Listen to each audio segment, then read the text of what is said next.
It's a privilege to be back. I did this last year, and I must not have screwed up too badly because they allowed me to come back, at least for one more shot. I'm Doug Gould. I'm a professor and vice chair at Oakland University William Beaumont School of Medicine in Detroit. I was at University of Kentucky for about 9 years in the med school, and then at Ohio State for a little over 6 years before starting a new med school, which has been a real privilege. I'm a PhD. I'm not a neurologist. I'm a neuroanatomist, and my task, as I understand it, is to give you the foundations for all these other great sessions that you're going to have, the anatomical foundations, so that when you get to the seizure part, when you get to the movement disorders part, you have some anatomy to hang your hats on. So 7 hours is probably, we have whole courses on neuroanatomy, right? So it's going to be sort of an overview, a whirlwind. If at any time you have another question, or you have any question, I should say, or I'm going too fast, or this is, maybe your feeling is not terribly relevant, I don't think you get asked these questions directly, but as I said, this is foundational material for these other sessions. Next year, if they have me back, I'm going to have to stay for the whole thing. The talks you have coming up look great, but I do give you full credit for staying till, what, 7:15 tonight or something? That's a long day. So I don't have to stay that long. But I have 2 sessions tomorrow morning as well. So I'm going to work with you through lunch, and then I'll have one more session. And so I'll be with you for 5 hours today and then 2 hours tomorrow morning. Okay? So this is what I thought we would cover here in the first hour. I'm pretty good at keeping track of time. I'll go for about 50 minutes and give you a 10-minute break, and then we'll start up. So you have a bio break every 10 minutes anyways. So we're going to start with the peripheral nervous system. A little bit, the second hour we're going to go to the central nervous system, the basic overview of the anatomy. Talk a little about the motor system and the sensory system. And then we're going to go into more specialized systems at the vestibular system, auditory system, visual system. I know you have some really good ophthalmology sessions coming up, and I know those are tested pretty heavily. So we're going to start by looking at peripheral nerves, the structure of peripheral nerves, the fibers we find in peripheral nerves, how they get there, where they come from, the idea of a plexus, why we have them. We'll look at one plexus in a little bit more detail. We just kind of chose the brachial plexus more or less at random. As you know, there's many other types of plexuses, but we'll talk a little bit more detail about the brachial plexus. If anybody wants to talk about the cervical plexus instead, let me know. We can do that. I don't have a slide for it, but we can wing it. Then we're going to go through the cranial nerves. Those are part of any good neuro exam. And we're going to go into some detail on the types of fibers in there. I'm not going to spend a lot of time on cranial nerve injury, a little bit, as such that it colors the anatomy of the cranial nerves, because you're going to have a lot of that coming up in the future sessions. We'll talk about myelin. You have several sessions coming up on demyelinating diseases, so it's important that you understand the structure of the myelin, nerve regeneration and degeneration, and then the difference between a dermatome and a pattern of cutaneous innervation we'll discuss, and we will finish with referred pain, limited a little bit of coverage on referred pain. Does that sound good? Okay. I always like to ask. So, a nerve, and I spend a lot of time in my neuroscience course emphasizing this. A pet peeve of mine is when people say the vagus nerve is a parasympathetic nerve. No, it's not. 90% of its fibers are sensory. If you feel the need to put a label on it, call it a sensory nerve. A nerve is nothing more than a highway. It's a pathway to get to and from a location. We care, it's particular in this session, and really in your practice, on who's in the nerve. What fibers are in the nerve? Are they coming or are they going? What are they innervating? So it's a highway, and I never would say this is a sympathetic nerve or this is a sensory nerve, because very rare occasion where you have a purely sensory nerve. It exists, in particular in the cranial nerves, and we'll talk about that as we come to them. But for the most part, let's just name them, identify them, and see where their patterns of innervation are located. Most are mixed. They have motor and sensory components. And as you know, they can be myelinated or unmyelinated, and we'll talk about myelin in a minute. You have 12 pairs of cranial nerves. We'll look at them all today. It's actually, technically, really probably 9 legitimate cranial nerves. We'll talk about that. And then you have 31 pairs of spinal nerves. Even though you only have 7 cervical vertebrae, I don't see neuroembryology on here, and I know that's something wouldn't be tested per se. Also, but remember that first cervical somite fuses with the developing cranial vault, and so you end up with 8 cervical nerves, even though you only have 7 cervical vertebrae.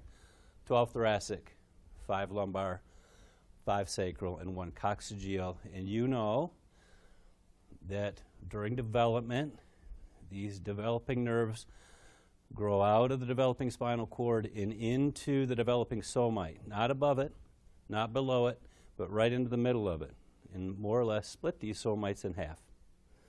So that first cervical somite, the top half of it fuses with the skull, and the bottom half fuses with the top half of the second cervical somite.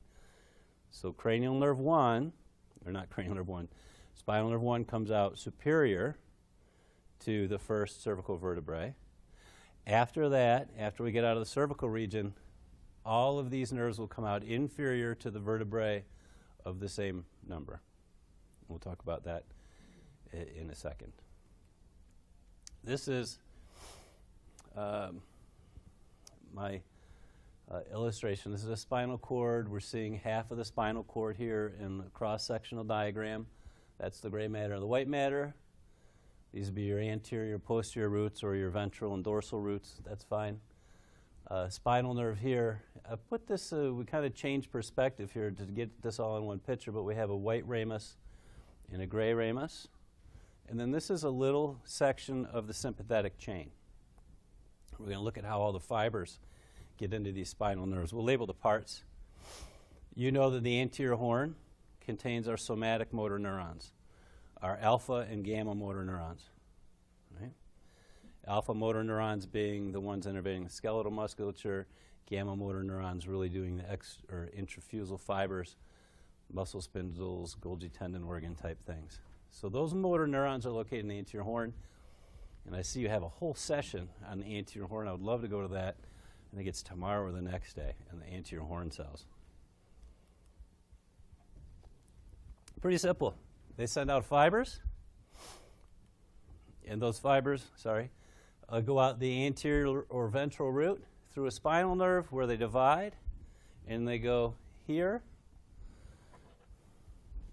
This right here is the ventral ramus and the dorsal ramus, or anterior and posterior ramus. I tend to say anterior and posterior.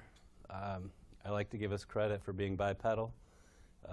Most people still refer to this as ventral and dorsal, but I think we're more evolved than a fish, so I usually try to say anterior and posterior. But this is ventral and dorsal roots. This is going out to the vast majority of your body wall, and this one's going to the back. So I have motor fibers, somatic motor fibers, under voluntary control. I want my muscle to contract, that's how it does it. I have sensation coming back from the same portions of the body, from the anterior aspect of the body wall here, and from the posterior aspect of the body wall. So these rami now contain 2 fiber types, right? Sensory fibers and motor fibers. They're innervating, both of these are innervating the body wall, so I can refer to them as somatic. Soma referring to the body. So these are somatic motor, and these are somatic afferents. Okay? Somatic sensory, that's fine. These are mediating the sensory fibers' specific, well-localized pain. Really great, exquisite information on whatever it is you're sensing. I know where it is. I know how much I like it or dislike it. I know how bad I can rate it on a scale of 1 to 10. It's right here. I know exactly, I probably have identified what's causing the pain. Really specific, really wonderful information. And part of that information, the specificity of that information, is because you have so many different receptor types for the body wall.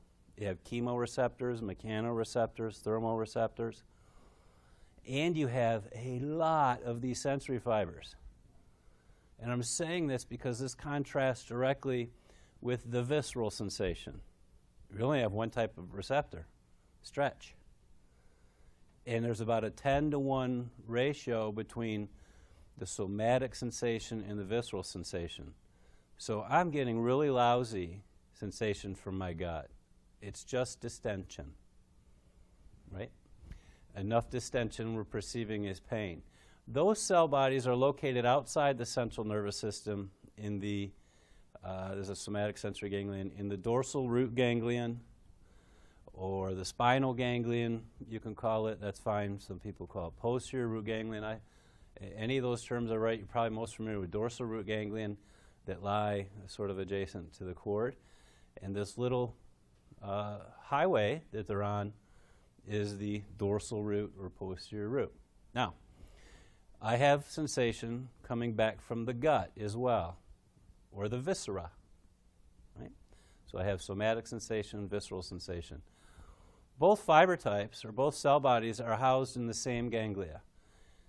This time I'm coming back from some sort of generic organ, up through a splanchnic nerve, through the sympathetic chain, through the right ramus, through the spinal nerve, and I end up projecting into the posterior horn. In both cases, I can refer to peripheral processes, those parts of the sensory nerve that are out in the periphery, and I can refer to the central process that's conveying the information from the ganglion into the central nervous system. Okay? One type of referred pain, part of the issue is these are synapsing on the same cells here on the posterior horn of the spinal cord. Most of this posterior horn is called nucleus proprius. It makes up the vast majority of it, and we're synapsing on the same groups of cells. Now, I'm going to get to this later, but I'm going to hit it now.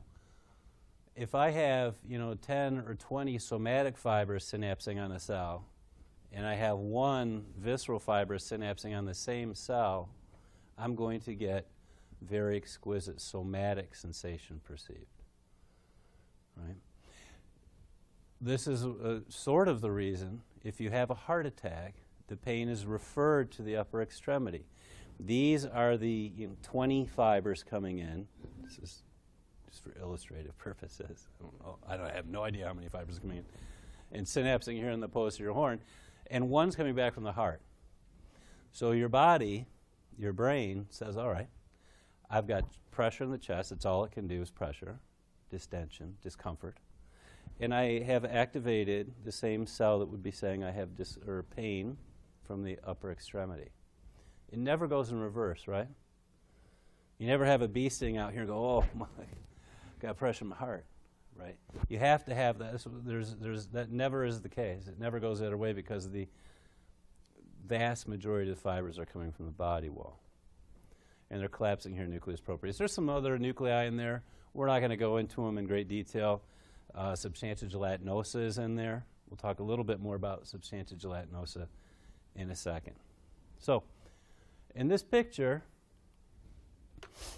I have now this little thing from here to here, about a centimeter long, is the spinal nerve. And that is the part that's going to come out between the vertebrae, the intervertebral foramen. And I've just showed you that we have, in general, for the most part, unless we're dealing exclusively with the limbs, which is rare, a couple of those, like in the neck, I should say, you have 3 fiber types in there. You're going to have visceral afferent fibers, you're going to have somatic afferent fibers, and you're going to have somatic motor fibers. The 4th fiber type we find are the visceral motor fibers. So I knew right away that this must be a spinal cord section between T1 and L2, right? Because you have no doubt had this drilled in at some point. T1 to L2 are where the preganglionic sympathetic fibers are located inside the spinal cord. T1 to L2 spinal cord levels. They form a column of cells called the intermediolateral cell column, and that column of cells is big enough that it forms a third horn